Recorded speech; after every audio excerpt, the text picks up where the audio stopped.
Sabe com quem está falando? Para essa pergunta só podemos ter uma resposta. Sim, com um ser humano igual a mim, com todos os mesmos direitos e deveres. Bem, pelo menos em teoria. Um dos efeitos colaterais da quarentena prolongada, a discriminação social, é crime e existe um projeto para punir a arrogância e a humilhação no mesmo patamar do racismo. Vítimas desse tipo de discriminação têm o direito de agir contra os agressores judicialmente, exigindo indenizações por danos morais, de preferência proporcionais à condição social e econômica que procuram exibir os que lhe tentaram humilhar. Mas, juridicamente, é possível fazer mais, se não para extinguir esses espetáculos da mais legítima falta de educação, pelo menos para puni-la na medida do que exatamente é: crime de discriminação sustentado pela diferença de condição social. Esse projeto, que já passou pelas comissões de análise preliminar e quase chegou ao plenário para votação em 2016, ele determina pena de reclusão de 1 a 3 anos, além de multa, quando alguém deixar de reconhecer, por exemplo, a autoridade de determinado agente baseado em qualquer tipo de preconceito, incluindo a aparência ou a condição social. Para que essa proposta ganhe a condição legal, basta que o deputado Rodrigo Maia a inclua na pauta da Câmara e que seus colegas, em maioria, votem sim. É difícil estabelecer com precisão as origens do "você sabe com quem está falando"? No país, mais casos recentes mostram que a atitude de invocar a posição social para impedir uma interpelação ou um questionamento é um traço forte na sociedade brasileira. É escuro. Tá? O fio da senhora é escuro. Tá, vocês têm que ir atrás de bandido. Tá? Senhora, a abordagem faz parte. Miguel, a senhora... olha só, eu estou aqui com 2 PM me desacatando na porta da minha casa. Desacatando? Eles mandaram parar, entendeu? Ele veio com a pistola em cima do meu carro. Não adianta você filmar, não, tá? Que eu vou você, Xavier. Ah, é? É. Ainda bem que a câmera pegou a senhora fazendo isso. Pode botar. Então tá bom, então. E se eu aguento esse vez de ir atrás de bandido, Miguel?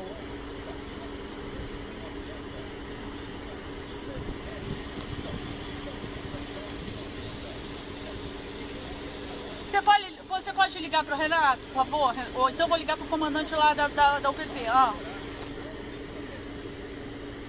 E a senhora ainda tá ameaçando a gente porque vai ligar pro comandante. E vou falar com o comandante. Eu vou anotar o número deles. Senhora, a gente mesmo vai fazer isso. Não precisa a senhora se preocupar.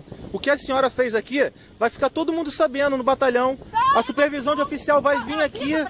Vai vir aqui. Que tá fazendo obra lá nas UPPs do Alemão. E aí, senhora? O que a profissão da senhora tem a ver com isso? A senhora está querendo tirar proveito da situação do seu emprego? A discriminação social faz parte da história brasileira, mas houve um tempo em que os discriminados reagiam por exemplo, em 1556. O bispo Sardinha convenceu tão facilmente os índios caetés de suas virtudes e de sua superioridade que os índios o jantaram, determinados a absorver as qualidades de tão elevado espírito. Um ano depois, o alemão Hans Staden narraria a desventura de ter se metido com os tupinambás, que o engordaram por 9 meses e diversas vezes o ameaçaram com o caldeirão. Passados poucos anos, o militar português Estácio de Sá, protegido e empregado pelo tio-governador Mendes Sá, tentou mostrar aos tamoios com quem estava falando. Levou uma flechada no olho e morreu de septicemia. O sistema colonial e o esquema de capitanias hereditárias, o regime escravagista que perdurou por mais tempo no Brasil, o colonialismo e o nepotismo político que confunde as esferas do público e do privado, deram condições para a carteirada reinar. Se nós juntarmos todos esses elementos, chegamos ao verdadeiro ritual social do "você sabe com quem está falando" no Brasil, um ritual autoritário de subordinação, porque aquele que emite a pergunta está naturalizando a sua autoridade e, ao mesmo tempo, também a inferioridade daquele que recebe a resposta. Não devemos estimular reações violentas, mas casos como o da carteirada frustrada ao desembargador Eduardo Almeida Rocha de Siqueira. Liga pro Delbel. 13 horas. Delbel? 13 horas. Do desembargador Eduardo Siqueira? 7 segundos. Tudo bem, e o senhor? Tudo calmo? Eu estou aqui com um analfabeto do PMC aqui, um rapaz. Ele falou que... Eu falei, vou ligar para ele, porque eu estou andando sem máquina, só estou eu na faixa de praia que eu estou. Ele está aqui fazendo uma multa e ele disse que eu falei, olha, isso não tem... Eu expliquei de novo, eles não conseguem entender. Aí eu falei, então, mas o seguinte, você vai falar com o Delbel. O Delbel é que fale comigo, eu não falo com ele. Ele que quiser. Agora o senhor vai manter, cidadão. O senhor falou. O senhor não é autoridade, o senhor vai falar. Vou passar o telefone, Delbel. Eu não vou falar no celular do senhor. O Delbel está aqui. Não, imagina, você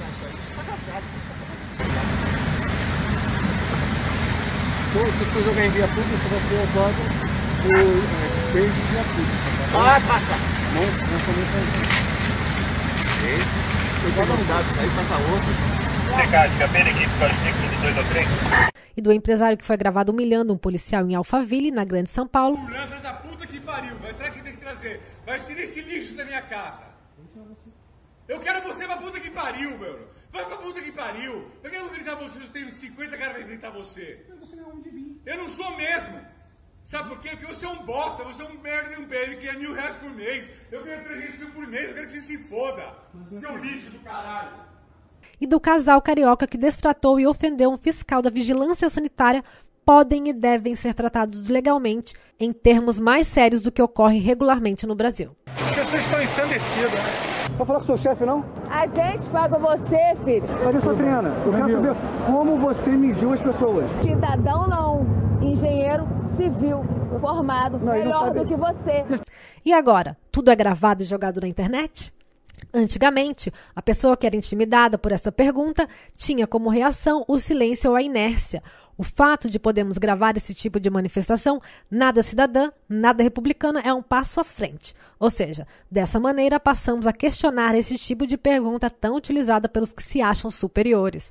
Da mulher que se ofendeu durante uma fiscalização de rua no Rio, quando o marido, engenheiro civil, foi tratado de cidadão, até a humilhação de um guarda municipal em Santos pelo desembargador Eduardo Almeida. Autuado pela falta de máscara, a carteirada está sendo confrontada de alguma forma pela sociedade. A nossa indagação diante da prova dos abusos e das tentativas de colocar o outro no seu devido lugar podem ser hoje vistas por milhões. Tomara que a sociedade brasileira esteja mudando. Tomara que essas pessoas que acreditam que existe cidadania e meia cidadania, essas pessoas que acham que a lei é para os outros e não para eles próprios, tomara que elas mudem. Tomara. Já conhece gente que vira e fala assim, sabe com quem que você está falando? O que é um ser humano, hein? O que será que é um ser humano? É a Terra. A Terra é um planetinha que gira em torno de uma estrelinha, que é uma, entre outras, 100 bilhões de estrelas compondo uma única galáxia, entre outros 200 bilhões de galáxias, num dos universos possíveis e que vai desaparecer. Veja como nós somos importantes. Tem gente que acha que Deus fez tudo isso só para nós existirmos aqui. Esse que é um Deus inteligente. Entende a relação custo-benefício? Tá? Ele faz bilhões de estrelas, galáxias, só para nós existirmos aqui. Tem gente que acha que coisa pior. Acha que Deus fez tudo isso só para essa pessoa existir ali.